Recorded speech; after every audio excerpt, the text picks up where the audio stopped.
Welcome to Keeping Score. I'm Rick Horrow.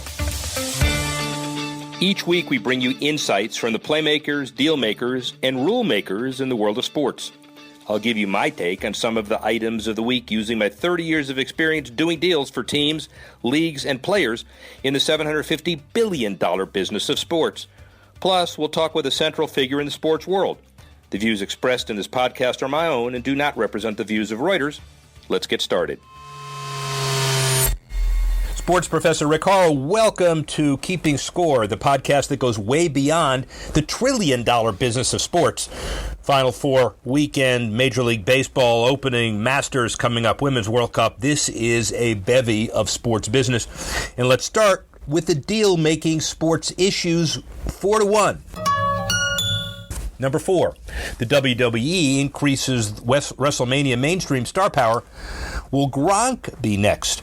They announced Saturday Night Live cast members Michael Che and Colin Yost, host of Weekend Update, accepted the WrestleMania challenge of Braun Strowman and will both now compete in Andre the Giant Memorial Battle Royal at WrestleMania 35. Meanwhile, in Q Scores, Rob Gronkowski, just retired tight end for the Patriots, has a 39% level of awareness among the general population.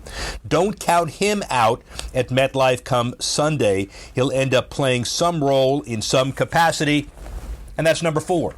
Number 3, with opening night this Thursday, minor league baseball fans at numerous ballparks have a more modernized experience via smart displays and on social media, enabled by ISM Connect's technology and the Allegiant Airline Network. Through its work with ISM Connect, minor league baseball introducing new technology to its over 40 million fans to create more exciting social experiences at 25 ballparks on opening night, 31 by the end of 2019. Smart displays located across select stadiums will broadcast exclusive content from both teams and sponsors, giving fans a unique view into the players and teams they root for. In addition to the smart displays, ISM is connecting teams and their fans through mobile devices and social media while they're at the ballpark. Social channels reach a national audience of minor league fans and allow stadiums and advertisers to hold exclusive giveaways, share announcements from all teams on the network, and give followers an exclusive look into the world of minor league baseball. That's number 3. Number 2, ahead of the Masters, Augusta National hosts in the inaugural women's amateur event.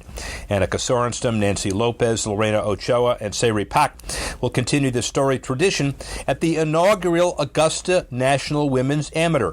The players will cut to 30 after 36 holes. The final event, televised by NBC, at the home of the Masters. The Champions Retreat Club hosts the first part, but Augusta National hosts the final.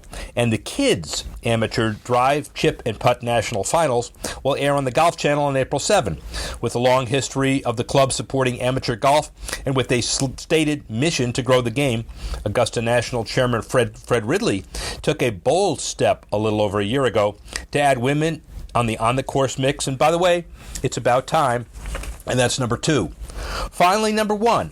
Nationally and internationally, the MLS launched its 2019 Soccer for All campaign, showcasing its commitment to end discrimination, as well as a collective effort taking place across the league to drive social change and foster more inclusive communities via the MLS Works platform.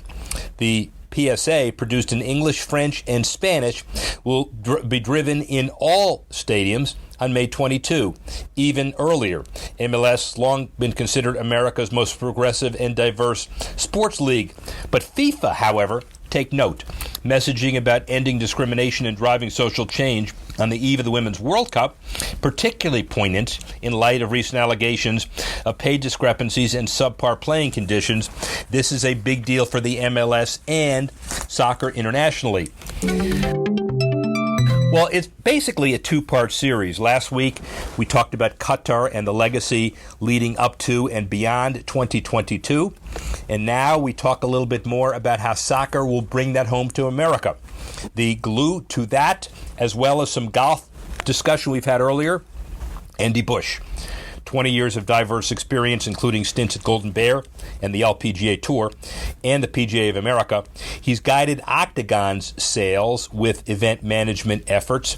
He's also raised about $91 million in event sponsorship in 2018, with a total of $9.3 million across many markets, including charitable impact. Really, really important. Also, he put together lifestyle events with 6 owned culinary festivals with over 60,000 attendees and 3 James Beard Foundation summits for 600 regional chefs and brewers. He's morphed into the chief revenue officer for DC United, putting together a number of initiatives at Audi Field, Loudoun County in Virginia, the Kick It for Cutter kickoff 3 weeks ago that we also spoke about, and also putting together the merger between sports, entertainment, international diplomacy, the World Cup in 2022, marketing, sponsorships, and the like. Andy Bush has some interesting perspectives. Here he is now.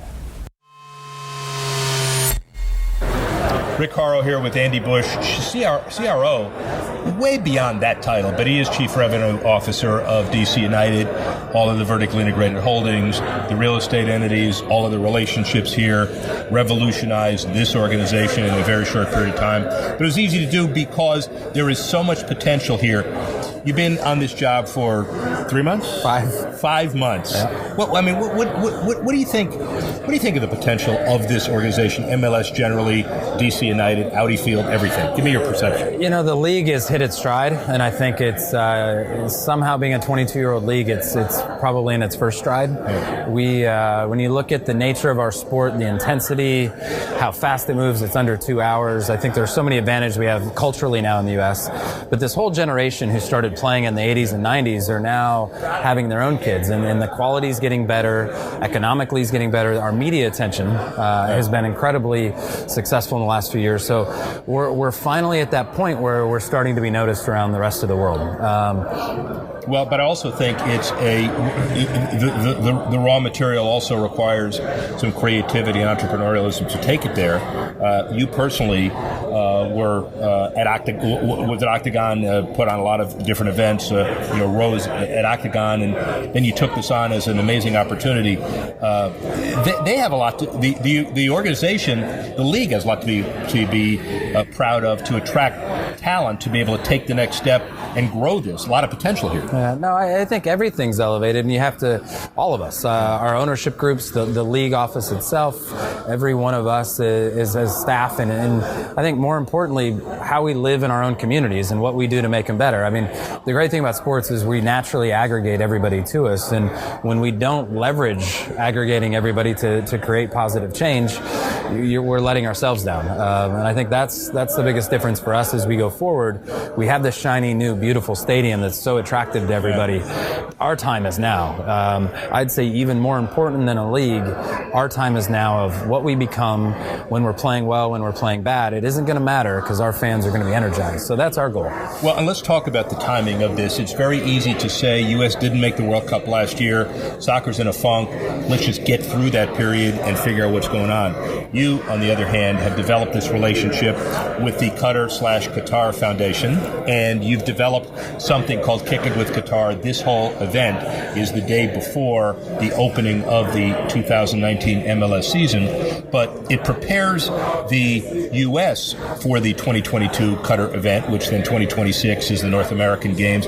But it has a relationship that's way beyond that. Talk about it. Well, I think it's one, and this event, Kick It with Qatar, shows our venue is so much more than just an MLS stadium. So that was critical. Two, the relationship and what we can learn as they're building into something so significant. Our paths aren't too far aligned with what they want to accomplish culturally, what we can accomplish here in DC culturally, and how we unite our district is kind of our mantra as a staff and as a brand is we can bring everyone together. And it's not just the typical sports fan in this country. It's every race, every religion, everyone. It's a global sport, and we just need to harness that energy for us. Well, but to take that to the next level, which is every country in the world has an active consulate in Washington, and you use that as a tip of the iceberg. The Qatar deal obviously is important because of 2022, but there are a whole lot more consulates around here, so that becomes a good potential as well. Yeah, I think the embassies and our schools and the diversity of the international schools and pairing all this together to create multi-day cultural events where we celebrate everything that's unique about that culture. We build it into the fabric of our stadium. So, if it's Arabic coffee for the month of April, if it's, we go down to South America and look at certain cuisines from Argentina and marry chefs and their players and then their team and create, 4 days of music, food, and then finish off with incredible football, then we all win.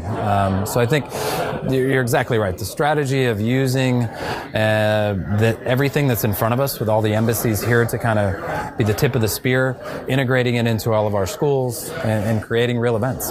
Social responsibility. I know how you work. We're not ready to announce it. There's going to be a deal with a school in a few miles from here. You already have some relationships as well. DC Scores, you have a relationship with them as well already. Talk about all of that. Well, DC Scores is incredible. What they do for poetry, what they do for soccer, what they do for kids who are at these Tier 1 schools who need it most. They don't give up. They dive in, they lean in, they commit their time, and we've got a great new partnership we'll be announcing at DC United with a great company that's very, very philanthropic driven, and we're going to be able to do some things for some schools here in the district that other sport teams and, quite frankly, other organizations don't get to do because of that relationship.